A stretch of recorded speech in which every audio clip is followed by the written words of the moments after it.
Bright education channel पर आपका हार्दिक स्वागत है। और आज हम हिंदी में विसर्ग संधि के बारे में पढ़ेंगे। विसर्ग संधि। विसर्ग संधि, विसर्ग क्या है? संस्कृत की मूल ध्वनि है और स्वर और व्यंजन से परे है, यानी संस्कृत की मूल ध्वनि है विसर्ग और स्वर और व्यंजन से अलग है। विसर्ग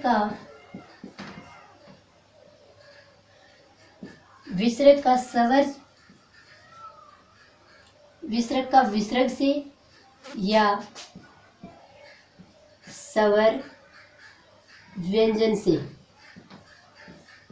मेल होने पर विसर्ग का विसर्ग के साथ मेल होगा, या फिर विसर्ग का स्वर या व्यंजन से मेल होने पर जो विकार उत्पन्न होता है वहां पर विसर्ग संधि होती है। जैसे मनोहर, मनः प्लस हर। अब यहाँ देखिए, ये विसर्ग है और विसर्ग का किसके साथ मेल हो रहा है? स्वर के साथ। अब स्वर के साथ मेल से मतलब है कि यहाँ जो है इसके अंदर क्या है? ए है, यानी विसर्ग का व्यंजन या फिर स्वर के साथ मेल है और इससे जो परिवर्तन होता है उसको विसर्ग संधि कहते हैं। अब देखिए, विसर्ग से पहले अगर स्वर हो और विसर्ग के बाद स्वर हो, यानी विसर्ग के से पहले स्वर और विसर्ग के बाद, यानी कि इसको हम ऐसे लिख सकते हैं, ये विसर्ग है, विसर्ग से पहले स्वर और घोष ध्वनि, उसके बाद क्या हो? घोष ध्वनि। और घोष ध्वनि क्या होगी? स्वर घोष ध्वनि, स्वर घोष। इसको ऐसे बोलेंगे हम कि स्वर का घोष ध्वनि के साथ मेल होता है तो जो विसर्ग होता है, ये जो विसर्ग होता है वो किस में बदल जाता है? ओ में बदल जाता है। ये विसर्ग संधि का पहला नियम है कि विसर्ग से पहले अगर स्वर हो और विसर्ग का संबंध घोष ध्वनि से हो, घोष यानी स घोष ए घोष, जो हम पहले भी हमने व्यंजन संधि में किया है, घोष है, स घोष है, अल्प प्राण, महाप्राण, प्रथम वर्ग, द्वितीय वर्ग, यानी कि वर्णमाला के अंदर ये होते हैं। तो ये कि स्वर विसर्ग से पहले स्वर हो और विसर्ग का संबंध घोष ध्वनि से हो तो जो विसर्ग है, ये जो विसर्ग है इसका ओ बन जाता है। जैसे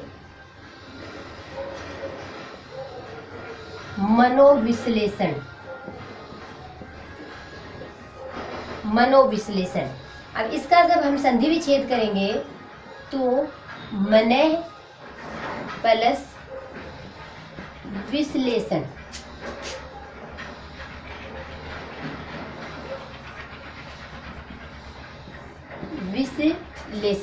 मनः प्लस विश्लेषण। जैसे मनोकामना,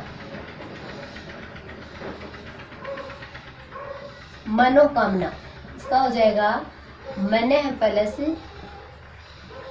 कामना।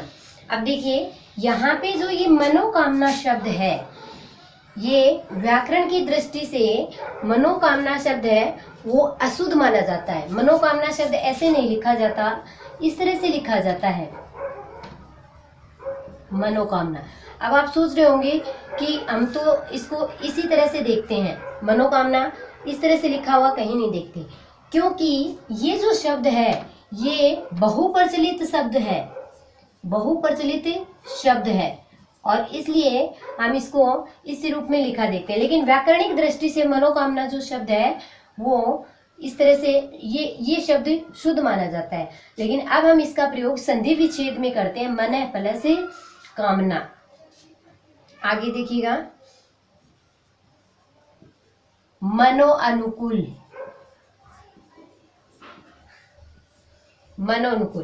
यहाँ हो जाएगा मनः प्लस अनुकूल। अब यहाँ भी देखिए विसर्ग के बाद क्या है, घोष ध्वनि, स्वर है वो घोष में आते हैं, और विसर्ग से पहले ये आपका न, यानी कि इसके अंदर भी स्वर है, तो यहाँ ये जो विसर्ग है वो ओ में बदल जाता है। ये इसमें विसर्ग संधि के अंदर है। इस तरह से आगे देखिएगा, जैसे अधोमुखी, अधः प्लस मुखी हो जाएगा, अधः प्लस मुखी। मनोविज्ञान,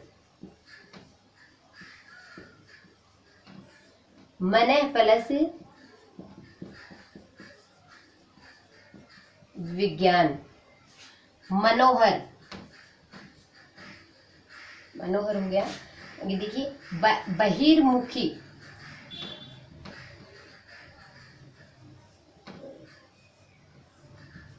बहिर्मुखी।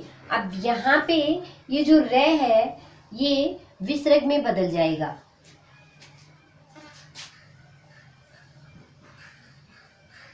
बहि प्लस मुखी, बहिर्मुखी। अधोगति, अधः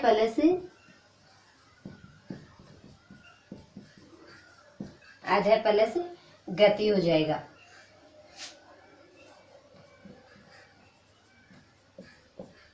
बहिरंग, बहिरंग में बही,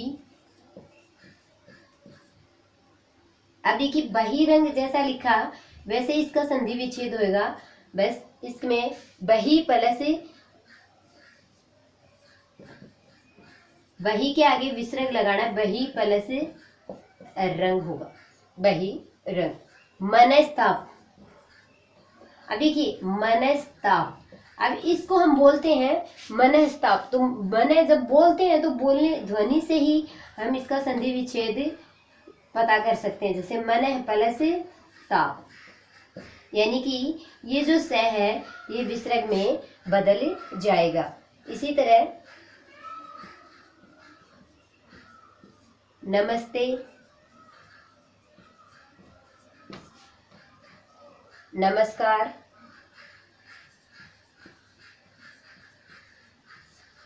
आते। देखिए नमस्ते, नमस्ते में क्या होगा, नमः प्लस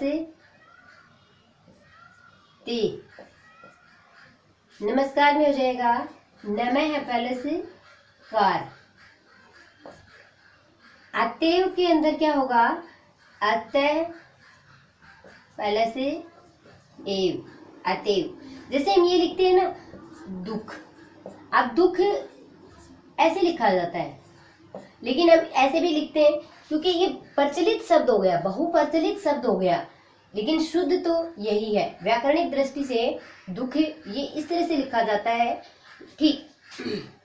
तो यहाँ भी जो ये है अतएव, जैसे बोलते हैं हम अतएव, यहीं पे थोड़ा सा तय के ऊपर हम दबाव डालते हैं, विसर्ग की ध्वनि यही निकलती है अतएव, तो यहाँ अतः पहले से एव हो जाएगा। अतएव के बाद है यशोदा, यशोदा, यशोदा का हो जाएगा यस है पहले से दा। पयोज, पय पहले से जय। तपोवन, तपह पहले से वन। मनोदशा,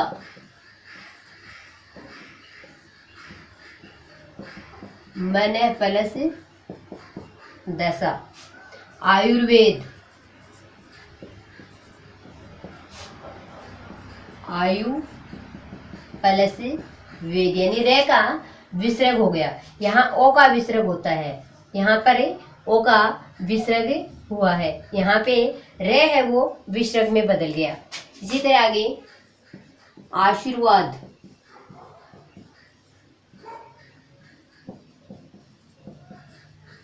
आशी प्लस वाद, आशीर्वाद।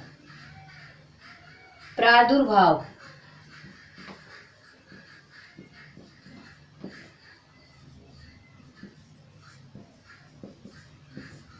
प्रादु प्लस भाव,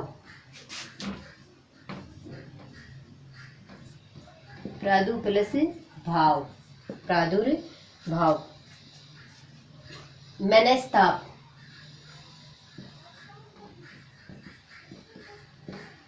मन है प्लस ताप, से है उसका विसर्ग बन गया है। एक बार फिर से रिवाइज कर रही हूँ।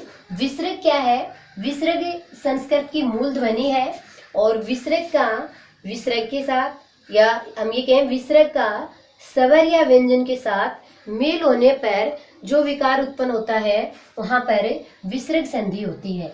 यानी कि जो विसर्ग है वो बदलता है। विसर्ग का रे में बदल जाता है या रे का विसर्ग हो जाता है, या जो विसर्ग है वो ओ में बदल जाता है या ओ है उसका विसर्ग हो जाता है। हम इसमें यही देख रहे हैं। देखो ओ है वो विसर्ग में बदल रहा है, यहाँ पे रे है वो विसर्ग में बदल रहा है, यहाँ भी जो रे है उसका विसर्ग बन रहा है। तो इस तरह से ये हमारी विसर्ग संधि है। आगे देखिए, हम एक बार पूरे जो संधि है पूरे टॉपिक के ऊपर रिवीजन लेते हैं। जैसे छिंद्रानिवेशी, छिंद्रानिवेशी का संधि विच्छेद क्या होगा और छिंद्रानिवेशी में संधि क्या है, आप भी इसे करके देख सकते हैं और फिर अपना मिलान करें। छिंद्रानिवेशी, छिंद्र प्लस अन्वेषी, कौन सी संधि है इसमें? छिंद्र प्लस अन्वेषी। देखिए ए प्लस ए, अब तो आपको पता चल ही गया होगा छिंद्रानिवेशी में कौन सी संधि है। ए प्लस ए मिलके आ बन रहे हैं, तो इसमें कौन सी संधि है? दीर्घ संधि है। पूर्वाहन, पूर्व प्लस अहन, पूर्व प्लस अहन, ए का ऐसे है दीर्घ संधि है। महासे, महा प्लस आसे, आ का आ से दीर्घ संधि। मुनिंदर, मुनि प्लस इंदर, मुनिंदर। अभी प्लस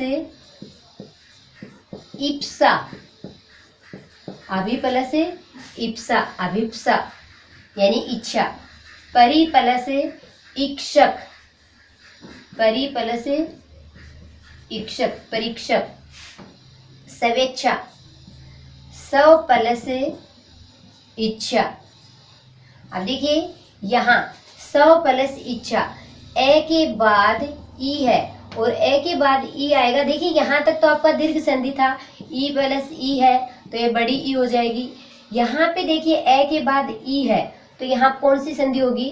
अब मात्रा को पहचानिए, कौन सी संधि हो सकती है? यहाँ ए के बाद अगर ई आता है तो क्या हो जाता है? ए हो जाता है। तो यहाँ देखिए स्वेच्छा, स्वेच्छा में कौन सी संधि होगी? गुण संधि है। भानुदे, भानु प्लस उदय, यहाँ ऊ का ऊ से मेल है तो यहाँ पर कौन सी संधि है? दीर्घ है। मंजूसा, मंजू प्लस ऊषा, मंजूषा, मंजू प्लस ऊषा, ऊ का ऊ से मेल है। प्राप्त प्लस उदक, प्राप्तोदक, ए का ऊ से। अब यहाँ देखिए फिर से ए है और ए के बाद ऊ आया है। अगर ए प्लस ऊ होता है तो आपका ओ बन जाता है और ओ की मात्रा किस संधि में आती है? आपके गुण संधि के अंदर ओ की मात्रा का प्रयोग होता है। आगे देखिए, कई बार पेपर में पूछा जाता है कि कौन सा शब्द संधि के अनुसार शुद्ध है या कौन सा शुद्ध नहीं है। तो देखिए जैसे तदोपरांत ये शब्द है और एक है तदुपरांत।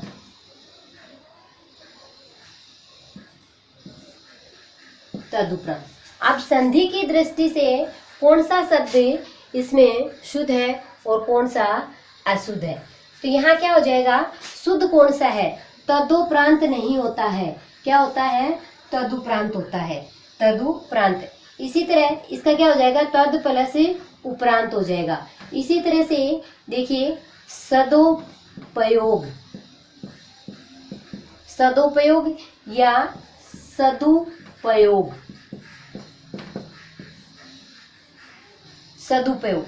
अब यहाँ देखिए सदुपयोग नहीं होता है, क्या होता है, सदुपयोग, सद प्लस उपयोग हो जाएगा। अब यहाँ देखिए संधि बदल गई आपकी, तद प्लस उपरांत, तद प्लस उपरांत। अब यहाँ तो आपको पता ही है कि इसके अंदर कौन सी संधि होगी, क्योंकि हलंत लगा है, तो हलंत लगने के बाद आपकी जो संधि है वो व्यंजन संधि हो जाती है। इसी तरह देखिए इस द से संबंधित मैं आपको बता दूं कि जो ये तय और है, ये जो तय है कि जो संधि है वो बड़ी रोचक है। कैसे कि जो है वो घोष है क्या है, घोष ध्वनि है क्या है, घोष ध्वनि है। और दूसरी बात है क्या है, महाप्राण भी है क्या है, महाप्राण भी है। ये दोनों चीजें हैं और इसलिए जो है वो घोष ध्वनि और महाप्राण होने के कारण जो ये अपना जो रूप है, सॉरी भाई ये थोड़ा सा मिस्टेक थी, जो तय और है से संबंधित मैं ये बता रही थी, है घोष ध्वनि और महाप्राण है। अब इसमें ये जो तय है अपने घोष रूप में, ये जो तय यहाँ पे तय अपने घोष रूप में बदलता है, घोष रूप में।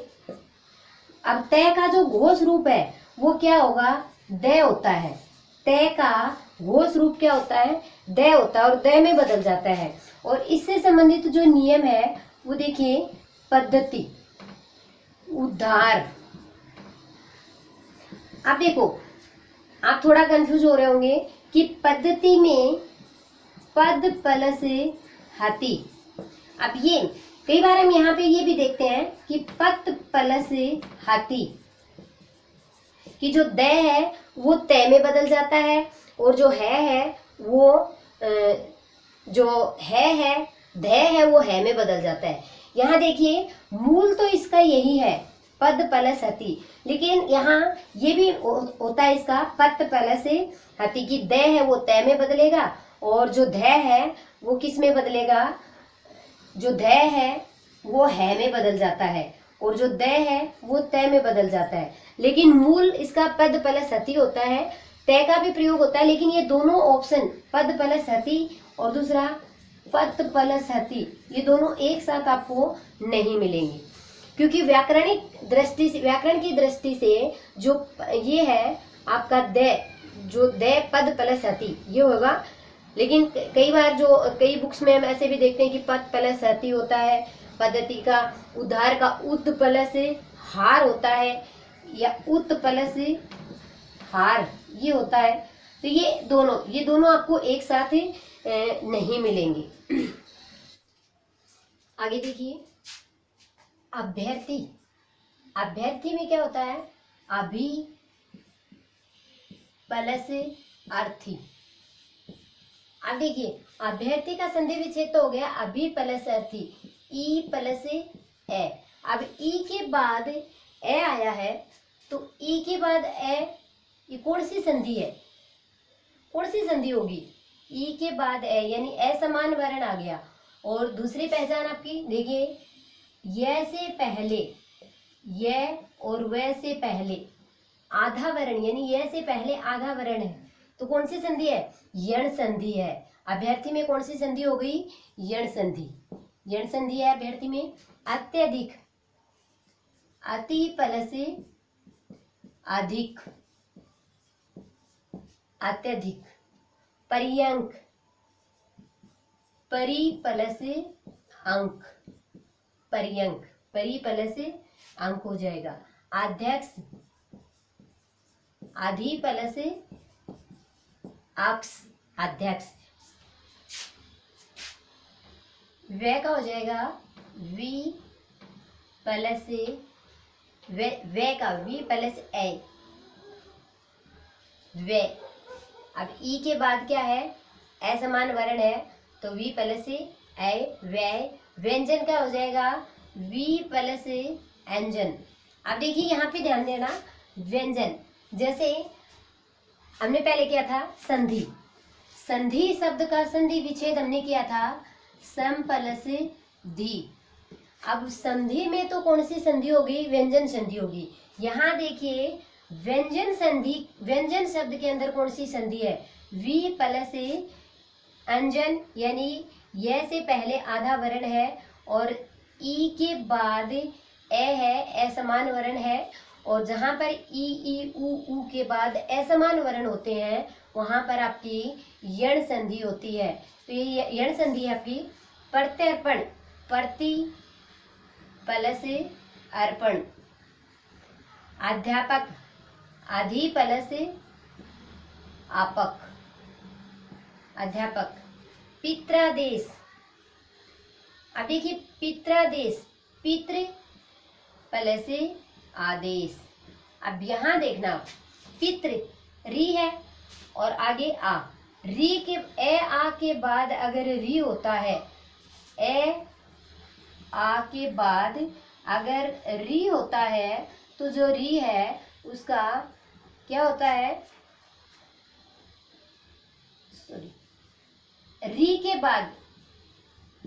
बाद अगर असमान वर्ण होता है, री के बाद अगर असमान वर्ण होता है तो जो री है वो किस में बदल जाती है, रे के अंदर बदल जाती है। तो ये पित्रादेश यानी कि यण संधि है। इसी तरह से मात्रादेश या मात्राज्ञा, मात्राज्ञा जैसे करेंगे हम मातृ प्लस आज्ञा, मात्रादेश होगा तो मातृ प्लस आदेश।